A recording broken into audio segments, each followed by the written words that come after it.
Awak bisa masuk ke hal-hal berikut sampai ke lapiah saja.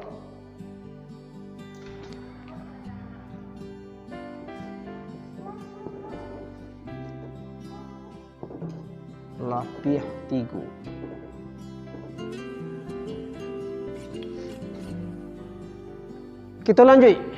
Ada namanya motif tu dalam ragam hias Minangkabau, lapiah 3. Lapiah 3 juga akan menggambarkan sesuatu agar bisa terjalin kekuatan. Kekuatan harus dijalin untuk mengisi kehidupan, untuk mempersiapkan kematian. Ada lapiah 3. Baku di lapiah supaya lebih kuat. Supaya lebih kuat. Di lapiah itu kan satu dengan yang lain saling mengikat. Saling mengikat.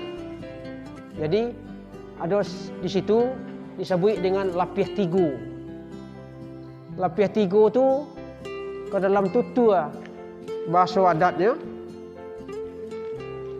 bak tali 3 sapilin, bak tungku 3 sajarangan. Apa makna terkandung? Kalau 3 itu kekuatan.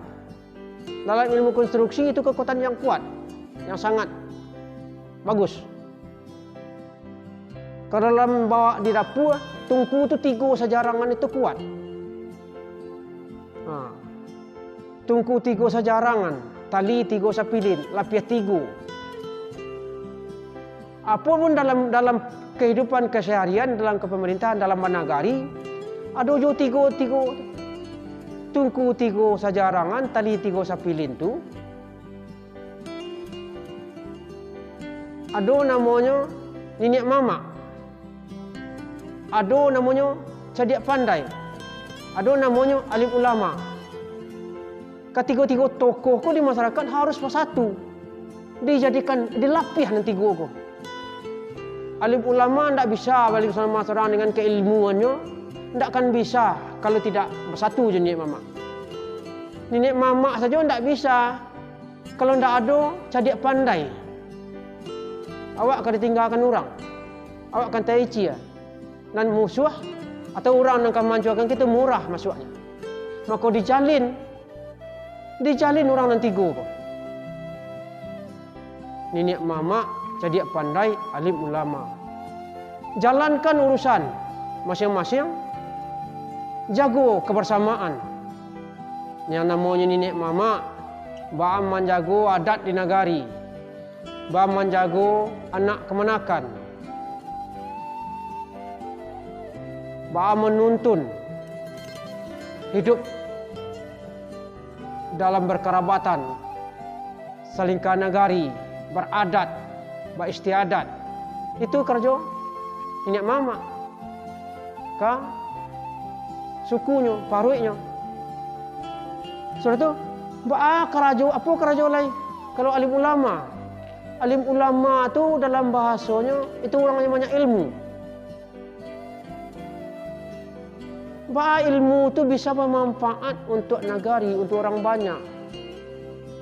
Awak berilmu kalau tidak bersatu dengan nenek mama, ilmu awak tidak akan bisa terpakai, tidak akan berkembang, tidak ada manfaat. Sudah itu, ada cerdik pandai. Cerdik pandai ko harusnya orang yang bisa menatiang, piawai namanya. Anan dikakuk segala jadi.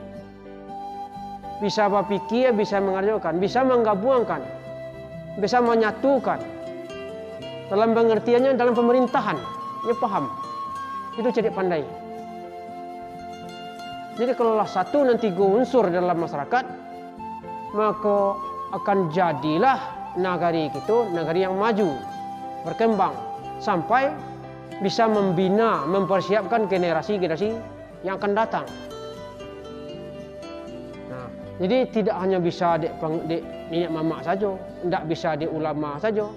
Harus ketiga-tiganya unsur tokoh-tokoh dalam masyarakat itu harus menyatukan kekuatan untuk membangun nagari.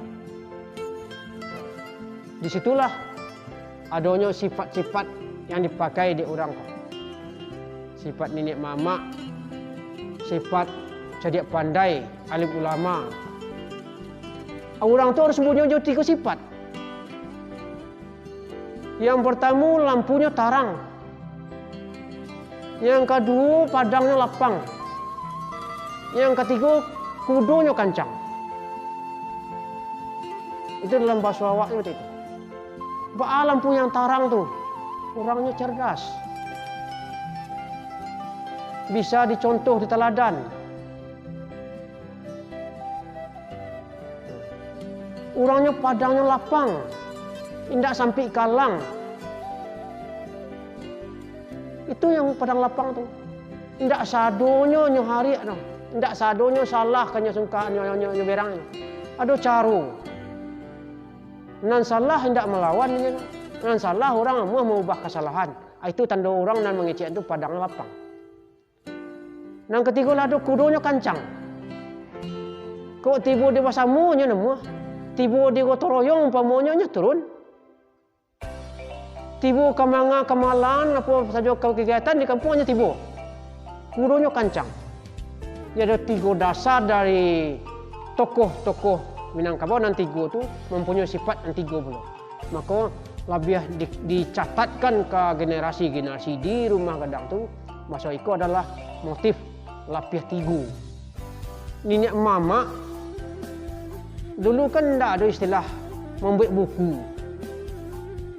Kok maja anak, maja kemenakan hanya sebatas buah tutu. Maka dibuatlah simbol. Motifku dijadikanlah simbol. Jadi ada nilai-nilai filosofisnya, perlambangannya. Maka dari madat dibuatlah namanya motif lapis 3. Supaya apa? Supaya anak kemenakan yang ada di rumah tu tahu.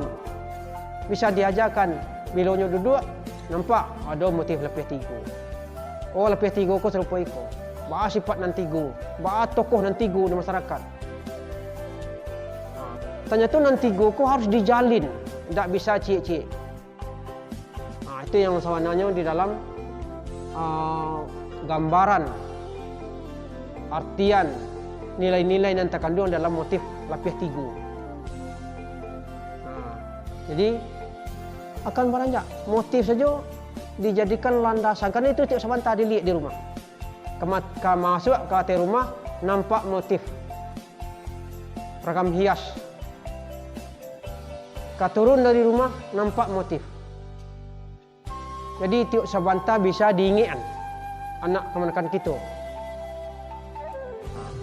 Jadi sifatnya celai dalam batu tu, dalam maja dari dulu orang awak ikut sifatnya perumpamaan, sifatnya kiasan. Bakato berkiasan baru dia mengumpamu. Nah, itu sifat cara alui namanya. Nah, itu nan sifat yang dipakai. Sudah itu dalam tatanan rasu, kejiwaan. Di Minangkabau ada 3. Ada alua dengan patui. Ada ukur dengan jangku. Ada rasu je pareso. 3 juga. Sanjalin 3 kok. Maka karakter kecil orang kini akan dapik dia awak. Kalau awak dapik memahami yang 3 tu.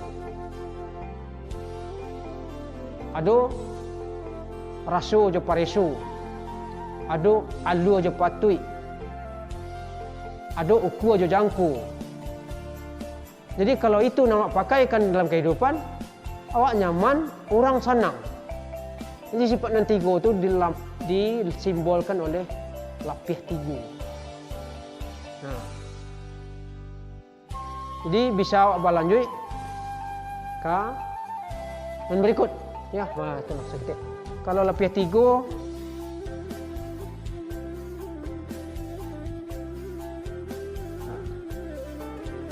polanya.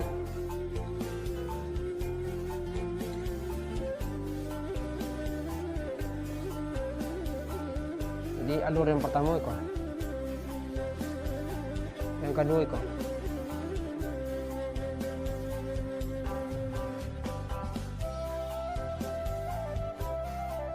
Jadi iko yang satu, iko yang kedua, iko yang ketiga. Itu motif lapis tiga. Iko saling menguatkan. Yang satu asal dari siko, yang satu ujungnya dari siko. Asal dari siko. Yang dua iko ujungnya siko.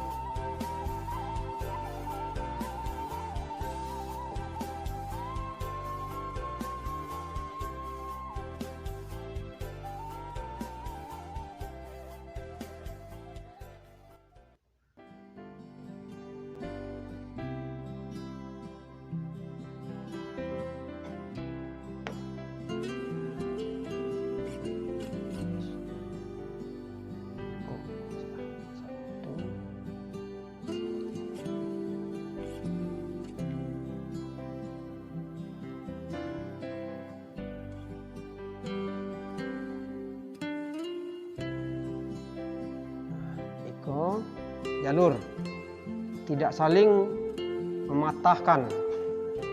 Iko kemari. Jalur dari siko sampai ke ujung. Iko simbol yang namanya lapis tiga. 1, 2, 3.